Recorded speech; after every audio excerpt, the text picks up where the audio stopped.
Hi all. MS എക്സലിൽ ഞാനിന്ന് പരിചയപ്പെടുത്താൻ പോകുന്നത് insert table and remove table ആണ്. ഞാൻ ഇവിടെ കുറച്ച് ഡാറ്റ ടൈപ്പ് ചെയ്ത് വെച്ചിട്ടുണ്ട്. നമുക്ക് ഈ ഡാറ്റയെ ടേബിളിലോട്ട് കൺവേർട്ട് ചെയ്യണം. നമുക്ക് ആദ്യം അത് നോക്കാം.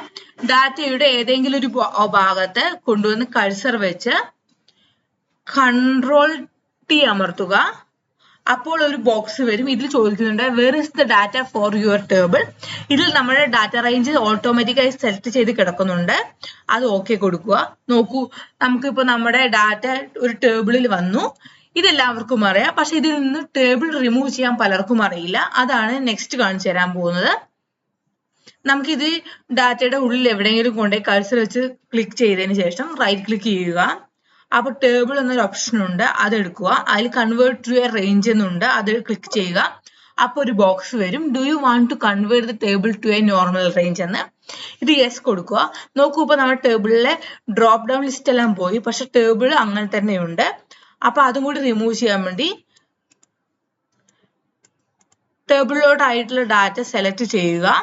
ഹോം ടാബിൽ എഡിറ്റിംഗിന്റെ അണ്ടറിൽ ക്ലിയർ എന്നൊരു ഓപ്ഷൻ ഉണ്ട്, ക്ലിയർ ഓൾ കൊടുക്കുക. ക്ലിയർ ഓൾ കൊടുത്താൽ നമ്മുടെ ഡാറ്റ അടക്കം റിമൂവ് ആയി പോവും. ഇവിടെ ക്ലിയർ ഫോർമാറ്റ് കൊടുക്കുക. ക്ലിയർ ഫോർമാറ്റ് കൊടുത്തു. നോക്കൂ, നമ്മുടെ ടേബിൾ എല്ലാം റിമൂവ് ചെയ്ത് ഡാറ്റ മാത്രമായിട്ട് എക്സിസ്റ്റ് ചെയ്യുന്നുണ്ട്. ഇന്നത്തെ ക്ലാസ് എല്ലാവർക്കും മനസ്സിലായെന്ന് വിചാരിക്കുന്നു. ഇന്നെടുത്തത് ഇൻസേർട്ട് ആൻഡ് റിമൂവ് ടേബിൾ ആണ്.